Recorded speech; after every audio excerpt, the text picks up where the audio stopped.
Welcome to Cambridge, a city boasting character, culture, and charisma.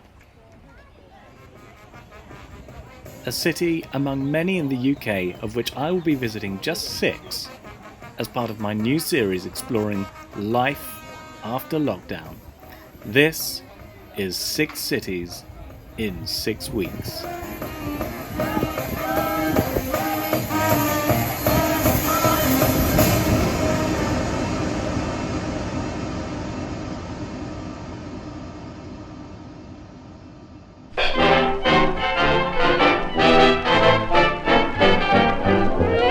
Cambridge, named after the bridge over the River Came, is a city brimming with history and innovation.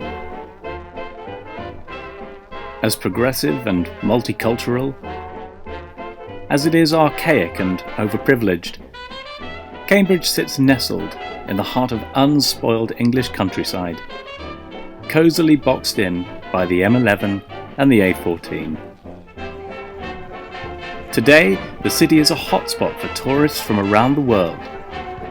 If you ventured here from Edinburgh, Halifax, Rutland, or Timberland, now rebranded as Canada, these businesses should make you feel right at home.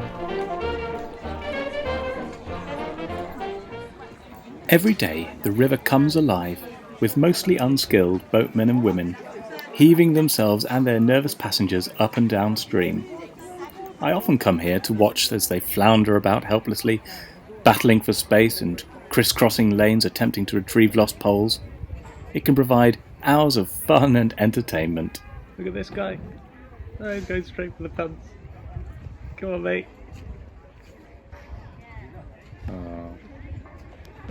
You notice as you walk around Cambridge, there's a lot of closed doors like this one, and it gets you thinking. You sort of think, I wonder what life-changing scientific discoveries are going on behind these doors, because there's a lot of doors. There's one there, another one. There's a lot of doors, and that's a lot of discoveries.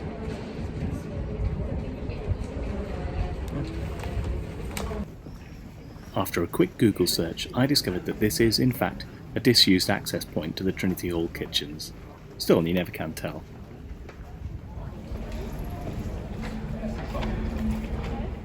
Of course, most of Cambridge's heritage is now just a distant memory. A laser quest just there, just by the Pizza Hut.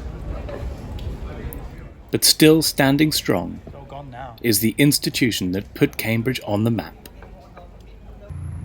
The university. Renowned for its luxurious undergraduate experience, its long-standing rivalry with Oxford Brookes, and its infamous Blue Cow mascot, the Anglia Polytechnic campus has dominated East Road since the 1990s, and is now a firm favourite among Instagrammers, Snapchatters, and before then, Polaroid owners. Such was the hostility between Cambridge and Oxford that in 1968 ministers voted to close the railway, the so-called University Line, connecting the two cities, increasing the journey by up to 7 hours, and as such discouraging any would-be ne'er-do-wells to make the now arduous trek cross-country. A £5 billion project bringing jobs, homes and wealth. But that's all about to change.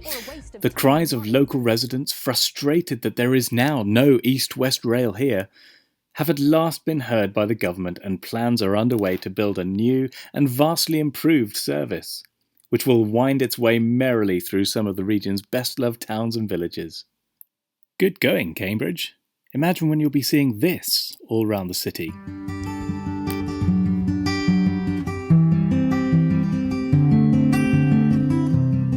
This free, and therefore slightly erratic, but we're on a tight budget, stock footage allows us to see Cambridge the way it was originally intended to be seen, from a drone. As well as filling space in a video woefully lacking in content, it's inspired me to go searching for my own vantage point, from which I can enjoy spellbinding views and sneak previews of the gardens and courtyards otherwise off limits to members of the public. I'm standing just in front of Cambridge's answer to the London Eye, this enormous Ferris wheel in the middle of Parker's Piece. Looks like a big bicycle wheel, if you will. And the idea is that if you ride it, you'll get sweeping panoramic views of the city with all its spires and the river. But it's a pretty hot day. I think I would melt in one of those metal pods, so I'm going to go searching for a cheaper alternative. And I think I've had an idea, so come with me. There's another one.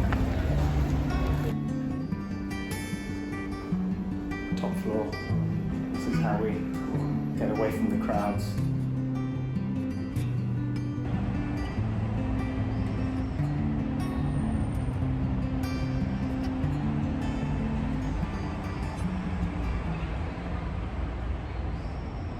I don't know if you can't really see much. There's a big roof in the way, and it's a kind of annoying fence, but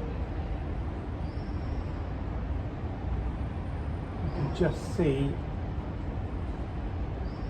I think, the top of King's College. There, it's quite cool. I think it's still definitely worth coming here. I mean, there's nobody about, just in the car park, and it's lovely and quiet. I've actually written a poem about the city. I'll read to you. It's just a haiku, because I didn't have much time, but where better to write it than on the back of a napkin from Zizi's. Obviously Zizi's chain restaurant, so it's quite apt. And it goes, Oh Cambridge,